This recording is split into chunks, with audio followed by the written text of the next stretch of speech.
আমার প্রিয় দর্শক বন্ধু, আমি আবার চলে এসেছি নতুন একটা ভিডিও নিয়ে। তো তোমরা কেমন আছো বলো? আমি কিন্তু খুব ভালো আছি, তোমরা নিশ্চয়ই ভালো আছো।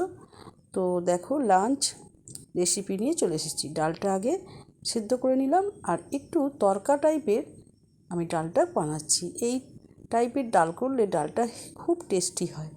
তো আমি কড়াতে একটু শুকনো লঙ্কা আর কারি পাতা, সাদা সর্ষে, কালো সর্ষে দিলেও ভালো হয়, সাদা সর্ষে, আর দিয়েছি মেথি, একটু তরকার ফোড়ন দিলাম।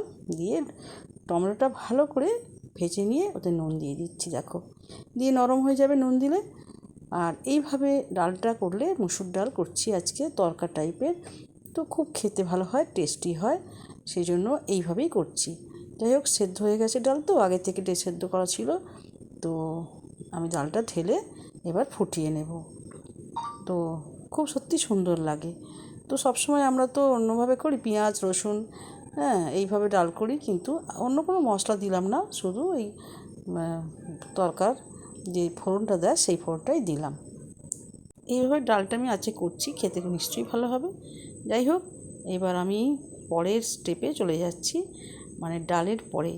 তো কড়াতে আমি একটু তেল দিয়েছি, খুব পরিমাণটা আমি তেলের পরিমাণ খুব কম করি। আর দেখো, এই তেলের সাথে একটু নুন মিশিয়ে দিচ্ছি।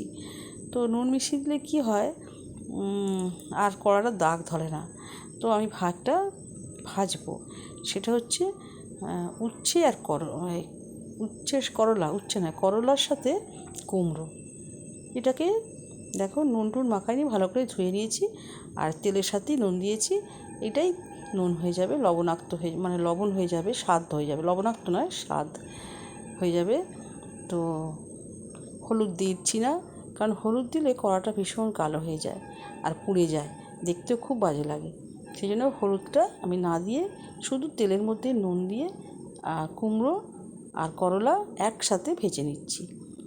সময়ের খুব মানে সাশ্রয় হবে এইভাবে যদি কুমড়ো আর করলা ভেজে নেওয়া যায়, খেতে কিন্তু খুব টেস্টি হয়।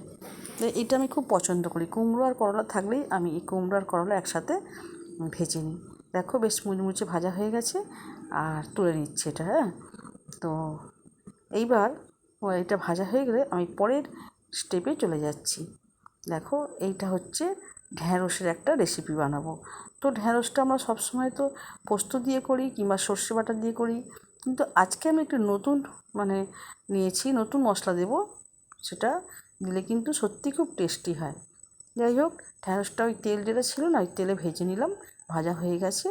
তো এইবার আমি কড়াই আরও একটু তেল দিলাম, দিয়ে একটু ওই মৌরি দিলাম, মৌরি ফোড়ন দিলে কিন্তু সত্যিই খুব ভালো লাগলো দেখলাম।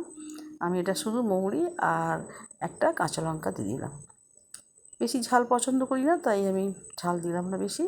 আর প্রথমে এই আলুগুলো ভালো করে ভেজে নিচ্ছি ওই তেলের মধ্যে, মানে এটা কাঁচা আলু, এটা ভেজে নিচ্ছি সুন্দর করে, এটা আলুটা ভেজে নিতে হবে। এবার এর সাথে ভাজা হয়ে গেলে আমি নুন দিয়ে দিলাম, নুন দিলে নরম হয়ে যাবে। তো দিয়ে ভালো করে, মানে বেশিরভাগটাই ভাজা হয়ে যাবে, তারপরে আমি টমেটোটা তুলে দিচ্ছি, ছোটো করে কাটা টমেটো, এটা তুলে দিলাম, দিয়ে ভালো করে নাড়াচাড়া করে নিলাম। বেশ ভালোই নরম হয়ে গেছে আলুটা। দেখো, এবার একটু জল ঢেলে দিচ্ছি যাতে সেদ্ধটা হয়ে যায়। তো সেদ্ধ করার জন্য জল ঢেলে দিচ্ছি বন্ধুরা, দেখো। আর এইবার ফুটে উঠলে তবেই কিন্তু আমি পরের কাজটা করব। দেখো, সেদ্ধটা খালি হওয়ার জন্য সময় দিচ্ছি। তাহলে বন্ধুরা, কেমন হয়েছে তোমরা একটু বলো, আর ভিডিওগুলো আমার প্রথম থেকে শেষ পর্যন্ত দেখো প্লিজ। তো যাই হোক, আলুটা কিন্তু ফুটে গেছে, মানে সেদ্ধটা হয়ে এসেছে। এইবার আমি এর সাথে কাঁচা লঙ্কা পেস্ট দিলাম। তো একটু মানে ঝাল হওয়ার জন্য, সবজি একটু ঝাল না হলে আবার ভালো লাগে না, মানে মিঠে ঝাল আর কি, খুব বেশি ঝাল না। তো যাই হোক, আর এর সাথে দিয়ে দিলাম হলুদ। আমি হলুদ আর লঙ্কা একসঙ্গে বাটলাম না, ভাজলাম না, তো আমি এর পরে পরে দিলাম। দেখো, আলু কিন্তু এবার সেদ্ধ হয়ে গেছে, প্রায় সেদ্ধ হয়ে এসেছে। এরপর আমি এর সাথে মিশিয়ে দেব ভেজে রাখা ঢ্যাঁড়স। বন্ধুরা, ভেজে রাখা ঢ্যাঁড়সগুলো, আলুটা তো সেদ্ধ হয়ে গেছে, এইবার দেখো ঢ্যাঁড়সটা আমি আলুর সাথে মিশিয়ে দিচ্ছি। এইবার আমি দুটো একসঙ্গে নাড়াচাড়া করে মিশিয়ে নেব। দেখো বন্ধুরা, আর ঢ্যাঁড়স তরকারি কিন্তু খেতে সত্যি খুব ভালো লাগে। তো আমি ঢ্যাঁড়সের তরকারিতে এই দেখো যেটা বলেছিলাম সেটা হচ্ছে ধনে গুঁড়ো। ধনে গুঁড়ো দিলে আমি দেখেছি খুব ভালো। একদিন করেছিলাম, পোস্ত সত্য কি দিইনি, পোস্ত দিইনি, আর মানে অন্য কিছু সর্ষে বাটাও দিইনি, দিলাম যে ধনে গুঁড়ো দিতে কিন্তু খুব ভালো লেগেছিলো খেতে। সেই জন্য আজকেও আমি ধনে গুঁড়োই দিলাম, খুব সহজে হয়ে যাবে। আর ধনের কিন্তু টেস্টটা আলাদা। যাই হোক, দেখো সবই সেদ্ধ হয়ে গেছে, সবজি সেদ্ধ হয়ে গেছে, কিন্তু একদম মানে বেশি সেদ্ধ করলে এবার ভালো লাগে না ঢ্যাঁড়স, মানে সেদ্ধ হয়ে যাবে কিন্তু গোটা গোটা থাকবে। যাই হোক, সবজিটা হয়ে গেছে। এইবার কিন্তু পরের আবার পদ করছি।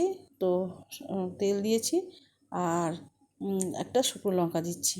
তো শাকটা কলমি শাক আছে, কলমি শাক কিন্তু খেতে খুব ভালো, আর আমি ভীষণ পছন্দ করি কলমি শাক। তো লঙ্কা আর শুকনো লঙ্কা, তেল, আর একটু রসুন দিলাম। রসুন দিয়ে কলমি শাক সত্যি খুব ভালো লাগে। তো দিয়ে দিয়েছি। এবার একটু বেশ ভাজা ভাজা হয়ে গেছে। আর সিদ্ধ করে রাখা একটু জলটাকে সিদ্ধ করে, জল দিয়ে সিদ্ধ করে নিয়েছি, ছেঁকে ফেলে দিয়েছি। এইবার আমি শাকটা তেলের মধ্যে দিয়ে নাড়াচাড়া করে ভেজে নেব। কলমি শাক ভাজা কিন্তু সত্যি খুব ভালো লাগে খেতে। যাই হোক, তো কলমি শাকটা এইভাবে ভাজা করে নিচ্ছি। আর এরপরে কিন্তু আরও একটা রেসিপি আছে, খুব মানে অর্ডিনারি রেসিপি একদম। খুব যে ঝাল ঝোল দিয়ে করছি তা নয়, কিন্তু খেতে সত্যি ভালো হয়। হ্যাঁ, অতি সাধারণ। হ্যাঁ, এগুলো খেলে হেলদি ফুড আছে, আমি হেলদি ফুড করি সবসময়। দেখো, এটা হচ্ছে পাবদা মাছ। তো এটা নুন আর হলুদ, হালকা করে হলুদ মিশিয়ে রেখেছি, আর নুন দিয়ে মেখেছি। এইবার কড়াইয়ে তেল দিয়েছি, দিয়ে এবার তেলটা গরম হলে মাছগুলো ভেজে নেব। তো মাছের ডিম হয়েছে, মাছগুলো দেখো বড় বড় কিন্তু পাতলা। বর্ষাকালে মাছের যেসব ডিম হয় না, হ্যাঁ, আর মাছটা খুব পাতলা লাগছে। যাই হোক, খুব মানে রোগা রোগা আর লম্বা লম্বা। হ্যাঁ, এবার ভালো করে ভেজে নেবো। এই মাছ ভীষণ মানে তেল ছেটকায়, এত তেল ছেটকায় না, ভয় দাঁড়ানো যাবে না সেখানে। চাপা দিয়ে আমাকে মাছগুলো ভাজতে হবে, ভীষণ তেল ছেটকায়। তো যাই হোক, দেখো মাছের প্রায় ভাজা হয়ে গেছে। এইবার আমি হালকা করে পাতলা করে মাছের একটা ঝাল করে নিচ্ছি।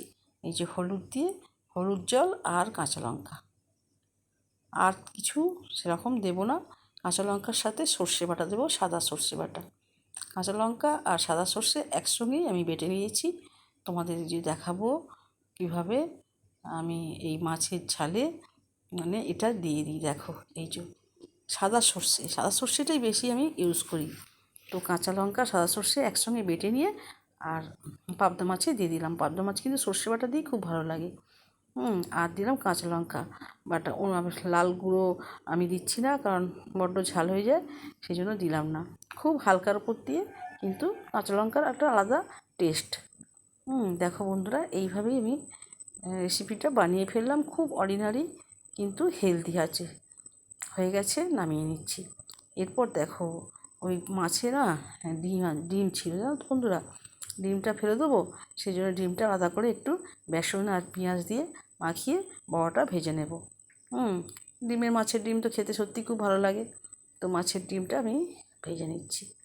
তো কেমন হয়েছে বন্ধুরা আমার এই সমস্ত রান্নাগুলো, তোমরা একটু বলো প্লিজ। যদি ত্রুটি থাকে ত্রুটি বলবে, আমার কোনো ব্যাপার না, ভুল ত্রুটি থাকতেই পারে। হ্যাঁ, তো তোমরা একটু আমাকে ভুল ধরিয়ে দিও।